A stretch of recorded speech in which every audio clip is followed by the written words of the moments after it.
예, 오늘은 첫날 기초 과정에 대해 설명을 드릴 건데요. 일단 애프터 이펙트라고 하는 프로그램은 모션 그래픽입니다. 모션 그래픽은 움직임에 관련된 거야. 움직이려면 재료가 필요하죠. 음식에 비유를 하자면 요리하는 과정이 일단 뭐 레시피라고 할 수 있죠. 예, 일단 요리를 하시려면 뭐가 필요합니까? 음식 재료가 필요하죠. 모션 그래픽도 마찬가지입니다. 영상에 관련된 재료는 보통 사진, 영상, 음악이라고 할 수 있죠. 그리고 재료를 준비하기 위해서 시장에 가시죠. 시장에 가셨을 때 뭐를 가지고 왔습니까? 장바구니죠. 장바구니의 재료에 음식할 필요한 재료를 가지고 오듯이 영상도 이쪽 프로젝트 창 또는 패널이다라고 합니다. 이 창에서 소스를 가지고 옵니다. 각각의 창 또는 패널이라는 명칭을 쓰는데요. 이름은 위에 있는 거 컴포지션, 프로젝트 이런 식으로 이름을 정해줄 수 있습니다. 일단 프로젝트 패널 또는 창, 장바구니와 비슷한 역할을 하는 곳이고요. 필요한 곳에 사진, 영상, 음악, 재료를 가지고 오는 가장 손쉬운 방법은 더블 클릭입니다. 더블 클릭하시고 사진 또는 음악, 영상을 가지고 오시면 돼요. 일단 저는 제가 개인적으로 갖고 있는 이미지를 가지고 갈 거고요. 혹시 가지고 계신 이미지가 없으시면 자막으로 대체하셔도 됩니다. 일단 4개의 이미지를 다 선택해서 가져오기 했습니다. 네, 가져오고 음식을 가져왔습니다. 그 다음에 장을 보는 거죠. 네, 음식을 가져와서 이 음식 재료가 어떤 건지 확인하는 절차가 클릭입니다. 네, 클릭하시게 되면 위에 굉장히 조그만 화면으로 보이거든요. 좀 불편할 수가 있어요. 그때 너무 작다라는 생각이 드시면 더블 클릭 하시면 조금 더 큰 화면으로 보실 수가 있습니다. 이거는 미리 보기고요. 큰 화면으로 보셨는데 내가 가져왔을 때 생각보다 너무 작게 보이시면 멀어서 그런 겁니다. 가까이 멀리 내가 준비된 사진, 영상, 음악을 확인하는 방법은 입니다. 여기 있는 퍼센테이지를 가지고요. 필요한 만큼 가까이 멀리 보시면 돼요. 그리고 이것뿐만 아니라 또 하는 방법은 마우스라는 방법인데요. 마우스입니다. 잘못 그리죠? 휠입니다. 휠. 휠이 있는 부분을 위아래로 드래그 하셔도 현재 있는 이 그림을 가까이 멀리 크게 작게 보실 수 있어요. 일단 준비한 재료가 어떤 건지 확인하셔야 되니까 이렇게 하시거나 휠 또는 퍼센테이지로 확인하시면 됩니다. 그래서 이런 재료들을 확인하시고 확인이 끝났으면 음식이랑 똑같아요. 재료를 준비해 가지고요. 재료를 이제 손질하거나 확인하는 거죠. 확인한 다음에 그 다음에 필요한 건 어딘가에 담아야 되죠. 이거를 끓이거나 삶거나 튀기거나 하시면 냄비 또는 후라이팬이 필요하죠. 그런 역할을 하는 곳이 여기서는 컴포지션이라고 합니다. 컴포지션은 메뉴에서 선택을 하거나 뉴 컴포지션 또는 단축키라고 하는 컨트롤 N키를 누르셔도 되고요. 또는 여기에 이모콘티 아이콘이 있습니다. 이 부분을 누르셔도 돼요. 일단 뉴 컴포지션 클릭하시고요. 지금부터 만들 영상을 제목을 입력하시면 됩니다. 지금은 여기 자동차가 이동하는 걸 만들 거거든요. 자동차라고 하겠습니다. 화면 좀 크게 보겠습니다. 네, 자동차라고 입력을 했고요. 그 다음에는 이제 그릇에 크게. 혼자서 만약에 음식을 드실 거라면 냄비가 조그만 거를 준비하셔도 되죠. 여러 명이 같이 먹을 거라면 큰 냄비가 필요하고요. 마찬가지로 영상도 남한테 보여주기 위해서 보통 이런 건 나라에서 정하거든요. 특정 나라에서만 사용할 수 있는 동영상 크기라고 하는 것이 있습니다. 그걸 프리셋이라고 얘기하고요. 프리셋 이 부분을 클릭해 보겠습니다. 다시 멀리 볼게요. 보시면 우리나라에서 즐겨 많이 쓰는 게 요 세 가지입니다. 위에 HD라고 하는 거고요. HD는 하이 디피니션 화질 좋다라는 뜻의 영어 단어입니다. 그리고 그 옆에 있는 숫자는요. 점의 개수입니다. 점의 개수란 얘기는 보시면 이미지라고 하는 거는 크게 계속 확대하다 보면 이렇게요. 점이라고 하는 게 보입니다. 이걸 픽셀이라고 얘기하거든요. 그러면 한 화면에 점을 몇 개 정도 찍었느냐가 해상도라고 하는 겁니다. 이거는 정해진 거예요. 그랬을 때 현재 우리나라에서 가장 많이 쓰는 건 1920개의 점을 가로로 찍고요. 세로로 1080줄을 찍습니다. 그거를 영상의 표준적인 크기다라고 말씀을 할 수가 있고요. 말을 할 수 있고 이거보다 화질이 약간 더 좋은 게 UHD 또는 4K라고 되어 있는 겁니다. 이거는 보통 사람들이 얘기할 때 1000m를 1km라고 얘기하거나 1000kg을 1kg이라고 얘기하죠. 그래서 1080을 약 1K라고 가정했을 때 얘보다 화질이 4배요? 4배 좋으면 4K라고 얘기하고요. 2배 좋으면 2K라고 얘기합니다. 4K 보통 얘가 4K라고 하면 얘보다 크기가 약 4배 정도 큰 겁니다. 무슨 얘기냐면 HD가 가령 요 정도의 크기를 갖고 있다면 4K라고 하는 건 밑에 2160이죠. 1080의 2배죠. 옆에 1개, 2개, 3개, 4개. 그래서 이게 HD라고 하고 1개, 2개, 3개, 4개에서 4K 정도 하면 세로 2배 정도 길이를 갖고 가로도 2배의 길이를 갖습니다. 얘를 4K라고 합니다. 지금은 현재까지는 HD가 가장 많이 소용이 되지만 가능하시면 4K로 하시는 게 좋고요. 4K로 촬영하는 방법은 핸드폰으로 촬영을 하시게 되면 최근에 4, 5년 내 5, 6년 이상 된 핸드폰도 많이 지원을 하거든요. 카메라 어플을 실행하신 다음에 동영상으로 실행해서 보통 제 핸드폰의 경우에는 동영상 어플을 실행했을 때 이 부분에 있습니다. 이 부분에 HD 또는 4K라고 써 있으실 거예요. HD라는 부분이 있거나 아니면 HD로 안 써 있으면 그 부분에 클릭을 하시게 되면 UHD 또는 4K라는 말을 보실 수가 있습니다. 그래서 그 중에 HD보다는 UHD로 하시는 게 화질이 4배 정도 좋기 때문에 큰 텔레비전으로 보셨을 때도 충분하게 보실 수 있고 뭐 굳이 뭐 이걸 핸드폰으로 볼 거다, 유튜브에 업로드 할 거다 라고 하시면 크게 상관은 없지만 핸드폰으로 볼 수도 있지만 TV로도 볼 수 있죠. 요즘에 TV가 좀 커지는 추세라서 되도록이면 저는 개인적으로 UHD로 또는 4K죠 로 촬영할 걸 권장해 드리고요. 그리고 맨 끝에 있는 숫자는 1초라는 시간 동안에 사진 몇 장을 찍을 거냐라고 하는 겁니다. 영상이라고 하는 건 여러 개의 사진이 연속해서 이어붙인 걸 동영상이라고 얘기합니다. 그래서 우리나라는 1초라는 시간 동안에 이게 약간 기술적인 얘기가 있을 수가 있지만 약 30장, 29.97 정확히는요. 30장이라고 볼 수 있어요. 저걸로 하시면 돼요. 다시요. 간단하게 정리하자면 인터넷에 올릴 건데 뭐 나는 핸드폰으로만 볼 거다. 크게 뭐 나는 뭐 텔레비전 볼 생각이 아직까지는 없다. 그러시면 요거. 그러나 되도록이면 제가 개인적으로 권장해 드리는 크기는 요 정도입니다. 뒤에 있는 숫자는 그 나라 해당하는 나라에서 1초라는 시간 동안에 사진을 몇 장을 찍을 거냐라고 정의하는 거고요. 보통 미국과 친한 나라들, 미국, 일본, 우리나라 정도 생각하시면 됩니다. 그 3개국은 초당 29.97이라고 하는 크기를 장수를 정합니다. 자, 이렇게 해서 정하시고요. 일단 지금은 뭐 집에서 하시거나 미디어 센터에서 연습을 하실 거라면 일단 요게 제일 추천해 드릴 만합니다. 그래서 요걸로 하고요. 1920 곱하기 1080이요. 그 다음 최근에는 SNS가 많이 보급이 됨에 따라서 새로 찍은 영상도 선택할 수 있게 바뀌었습니다. 이게 작년까지는요. 그러니까 작년이라고 해봤자 2020년도, 2023년도, 2년도요? 2022년도까지만 하더라도 가로로 찍은 영상에 대한 규격은 제공되지 않았어요. 근데 2023으로 업그레이드 되면서 세로로 찍은 틱톡이라든지 아니면 뭐 닐로라든지 쇼츠라든지 세로로 찍은 영상이 많이 유행하기 시작했죠. 세로로 찍은 영상에 대한 규격도 샘플로 제공합니다. 여기서 정하셔도 되고요. 일단은 지금은 가로 찍은 현재 가장 많이 쓰는 걸 기준으로 하겠습니다. 시간이요. 시간은 몇 시, 몇 분, 몇 초, 몇 장. 장은 아까 제가 1초라는 시간 동안에 약 이 정도의 장수를 가지면 움직인다는 가정하에 영상이 제작이 되는 겁니다. 우리나라는 30장이기 때문에 뒤에 있는 걸 외국어로 프레임이라는 명칭을 씁니다. 그래서 1초라는 시간 동안에 진행이 되는 장수 29.97이요. 시간을 정하는 방법은 세 가지가 있는데요. 여기서는 보통 시간을 정해놓고 작업을 하는데 일종의 에펙의 특징이라고 볼 수 있습니다. 프리미어라고 하는 편집 프로그램은 시간 제한이 없어요. 그래서 그거 같은 경우에는 어떤 작업을 하면서 사용하시는 분이 시간을 조정하시는 거고요. 얘는 보통 시간을 먼저 정해놓고 혹시나 더 시간이 더 필요하거나 아니면 잘라낼 수 있습니다. 일단은 시간은 지금 시, 분, 초, 프레임에서 가령 지금 가지고 계신 게 장수가 많다. 그럼 3초로 해보겠습니다. 3초짜리 영상을 제작하고 싶어요. 그때는 다 프레임으로요. 전체 숫자를 다 쓴 겁니다. 첫 번째는 0,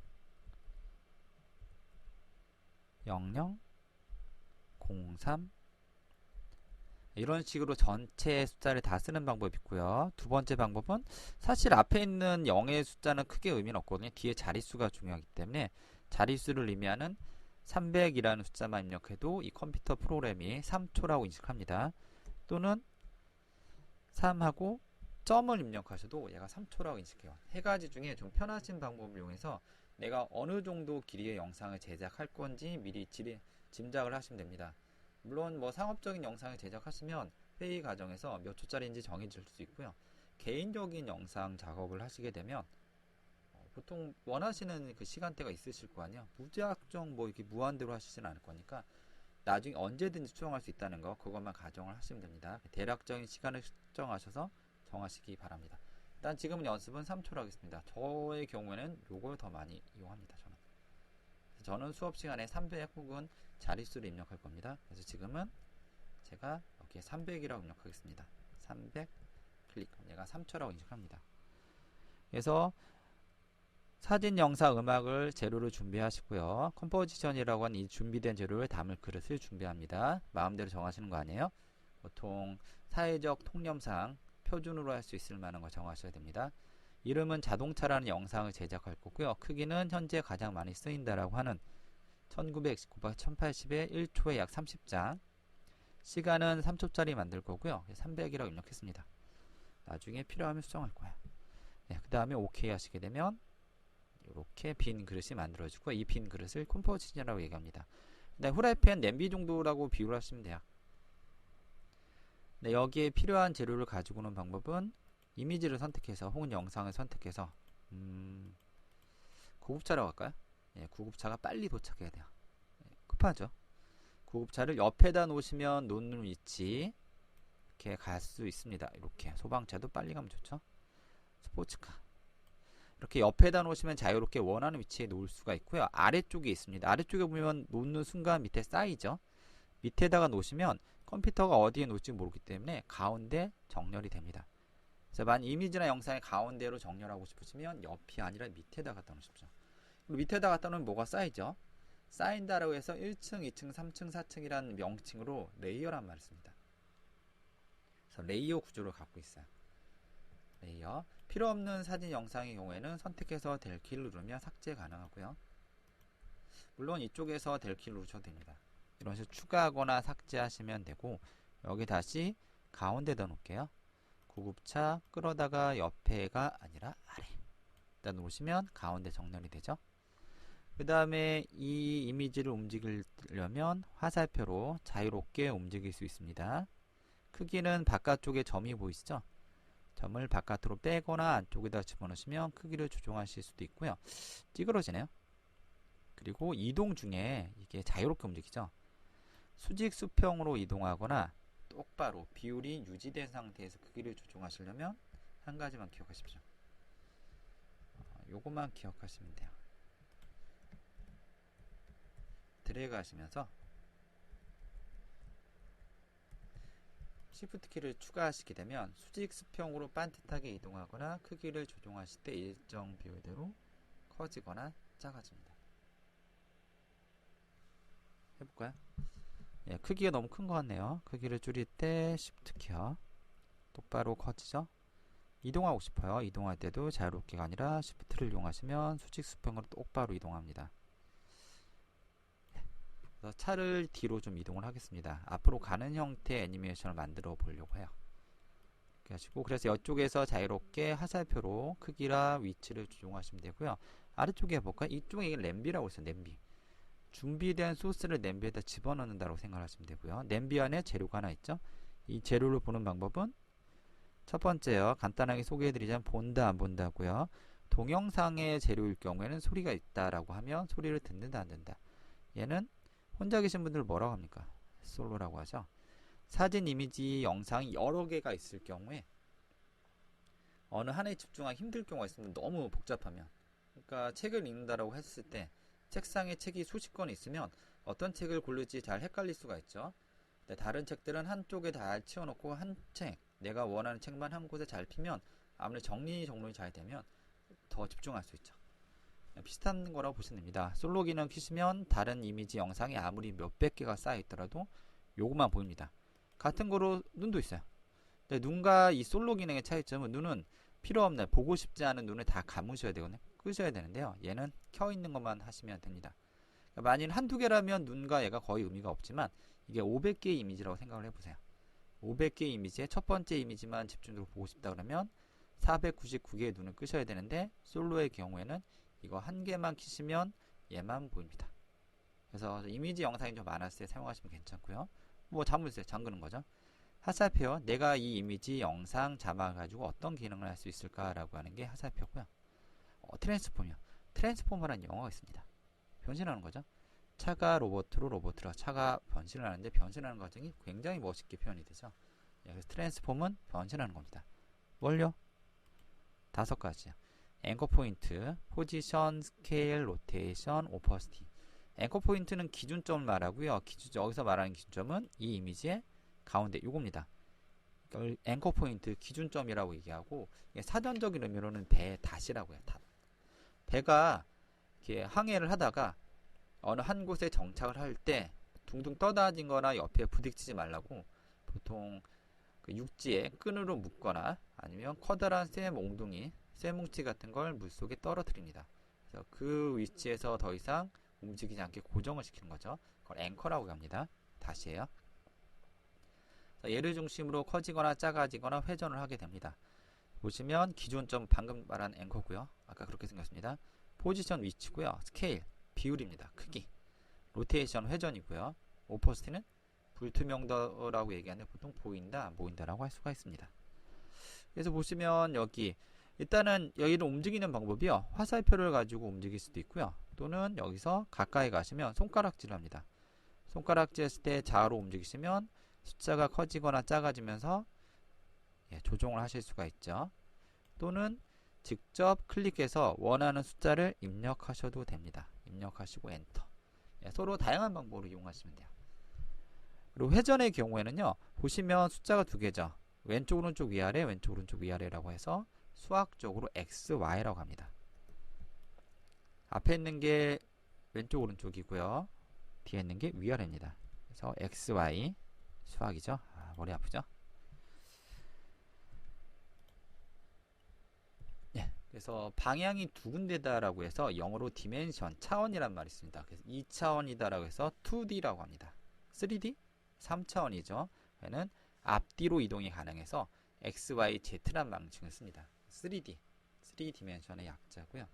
회전의 경우에는 앞에 건 회전수입니다. 뒤에 건 각도고요. 약간 삐딱하다라고 할 수 있는 게 뒤에 있는 각도고 2회전 또는 3회전 할 수 있다는 게 앞에 곱하기입니다. 오퍼시티는 불투명도라고 했습니다. 보인다 안 보인다라고 하는 거고 100%면 나를 너한테 다 보여주겠다. 온전하게 보이는 거고요. 만일 0%가 되면 안 보이는 겁니다. 투명 인간 되는 거예요. 아무튼 간단하게 소개해드리자면 그 정도고요. 얘가 이제 이동하는 거면 되죠. 이동하는 거. 앞으로 이동. 지금 상태에서는 내가 작업했던 걸 아래쪽에 이렇게 시간 눈금의 형태로 보여주고요. 이 시간 눈금을 타임라인이라고 합니다. 우리나라로 굳이 번역하자면 시간표 정도 보시면 돼요. 시간표 몇 시에 어떤 행동을 했는지 내가 오늘 하루 중에 타임라인 시간을 어떻게 사용하고 있는지는 마우스로 직접 움직일 수 있고요. 스페이스만 누르셔도 돼요. 그래서 가장 이걸 내가 움직인다 라고 하면은 여러분 생각해보세요. 핸드폰을 들고요. 카메라 어플을 켜신 다음에 앞에 있는 장면을 녹화하고 싶어요. 어떻게 하십니까? 어플을 켜신 상태에서 들이댄다고 녹화가 되나요? 절대 아니죠. 먼저 해주셔야 될 거는 맞습니다. 녹화 버튼 누르셔야 되죠. 녹화 버튼 누르셔야지만 영상을 녹화하실 수가 있죠. 이쪽도 마찬가지입니다. 비슷해요. 어떤 행동에 대해서 녹화 또는 움직임을 기록하시려면 여기서 녹화 버튼 누르셔야 되는데 여기 녹화 버튼이 이렇게 생겼습니다. 이게 스탑워치고요. 이게 렉 버튼입니다. 녹화한다는 뜻이죠. 빨간색 버튼으로 표현하면 더 좋았을 뻔했는데 이거 좀 오래된 프로그램이다 보니까 예전에 괴종시계라고 해서 시간을 기록하는 그 영국 신사라고 하죠. 영국에 관련된 그 영상을 이제 오래된 영화를 보시면 허리춤에다가 쇠사슬로 묶어 있는 시계 같은 거 있습니다. 그런 형태를 띠고 있는데 보시면 빈칸에 아무것도 없죠. 녹화를 안 한다는 얘기예요. 만일 저분의 녹화를 하고 싶다 그러면 빈 스탑워치를 클릭하시면 초점이 생깁니다. 초점이 생기면서 해당하는 부분에 대한 항목을 녹화할 수 있다라고 하는 거예요. 지금은 자동차가 앞으로 이동하는 단순한 녹화를 할 거야. 여기서는 맞습니다. 포지션이죠. 그럼 어디부터 녹화가 될까요? 내가 눈으로 본다고 해서 눈으로 보는 지점에서 녹화가 될까요? 아닙니다. 워드 생각해보시죠. 워드를 글씨를 입력하실 때 커서라고 하죠. 클릭하시면 커서가 나오고요. 보통 아래쪽에 깜빡거림을 가지고 있는데 깜빡거리는 부분에 글씨를 쓰시면 그 부분에 글씨가 입력이 되죠. 얘도 마찬가지입니다. 여기서 커서 역할을 하는 게 얘입니다. 인디케이터 바라고 얘기하고요. 보통 뭐 영어 단어 외우시기 힘드시면 그냥 커서라고 생각하십시오. 커서가 지금 맨 앞에 있죠. 이 위치부터 녹화하겠다라는 뜻입니다. 만약 이 위치가 싫으시면 파란색 막대기를 원하는 시간대로 이동하시면 돼요. 일단 처음이니까 처음에다 놓고요. 스탑 버튼 누르죠. 아니 포지션이죠. 포지션 앞에 스탑 버튼 누르면 초침이 생기면서 여기에 네가 무언가를 기록하고 있어 라고 해서 여기에 점의 형태로 보여줍니다. 이 점이 모든 컴퓨터 그래픽에서 가장 중요한 키프레임이라고 합니다. 아까 말씀 키 열쇠를 쥐고 있다는 뜻이죠. 누가 키를 들고 있으면 열쇠죠. 중요한 거죠. 그 다음에 영상에선 단위를 프레임이라는 단위를 쓴다고 했습니다. 키프레임이라는 뜻이야. 중요한 장면, 열쇠다는 뜻이고요. 그래서 이쪽에 처음에 이 시간대는 이 구급차가 여기에 출발했으면 좋겠고요. 그 다음에 1시 정도 눈대중으로 대략 1시라는 곳에 1초라는 곳에 이렇게 놓으셔도 되고요. 정확한 숫자를 입력하시려면 이쪽에서 직접 클릭해서 아까 세 가지가 있다고 했죠. 풀로 글씨를 입력하시거나 아니면 앞에 있는 숫자 무시하고 뒤에 있는 숫자만. 저 같은 경우에는 1초라고 하면 보통 100이라고 하고 엔터키 누릅니다. 1초로 정확하게 인디케이터 바 파란색 커서가 이동을 합니다. 1초라는 시간이 흘렀을 때 이 이미지를 선택해서 움직이시면 돼요. 삐딱하네. 처음에 시작할 때 제가 뭐라고 말씀드렸냐면 맞습니다. 드래그하는 도중에 시프트를 추가하시면 똑바로 이동이 가능하다고 했습니다. 예, 이렇게 하시면 앞에 경로라고 하는 게 생겨요. 한 번이라도 이렇게 어플, 교통 관련된 어플을 한번 실행을 해 보셨다면 지하철 어플이라고 가정하면 출발역과 도착역 그리고 중간에 나오는 선은 경로라고 보시면 돼요.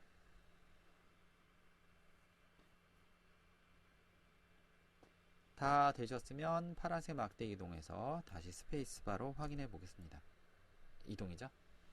이게 에펙의 기초입니다. 사실 1강에서는 요 원리만 잘 기억하시면 되거든요. 크게 어렵진 않습니다. 에펙이. 기본적인 원리는 여기서 다시 시작을 하고요.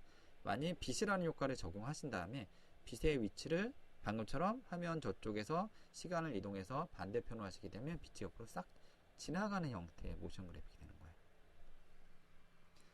복잡해질 뿐이지 기본적인 원리는 이겁니다. 봤는데 생각보다 너무 빠르거나 느리다는 생각이 드시면 얘입니다. 지금 1초라는 시간 동안에 이동하게 만드는 거잖아요. 근데 이 뒤에 있는 점을 이렇게 선택하시면 파랗게 외곽 테두리가 나오죠. 이 점을 바깥으로 빼면 시간이 더 길어질 거 아니에요.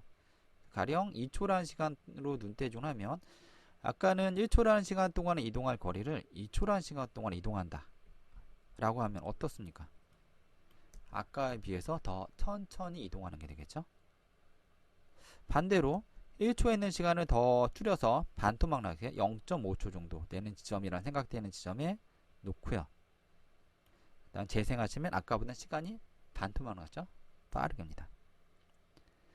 모션 그래픽에서 가장 중요한 요소 중에 하나인 속도는요. 점과 점 사이의 간격을 넓히거나 좁히면 돼요. 이거는 뭐 보통 직접 제작을 하신다라고 하면 제작하는 입장에서 만드시면 되고요. 누군가 의뢰를 받아서 하고 있다 라고 하시면 그분의 이제 의향을 물어보셔야 됩니다. 수정을 좀 하시는 게 맞고요.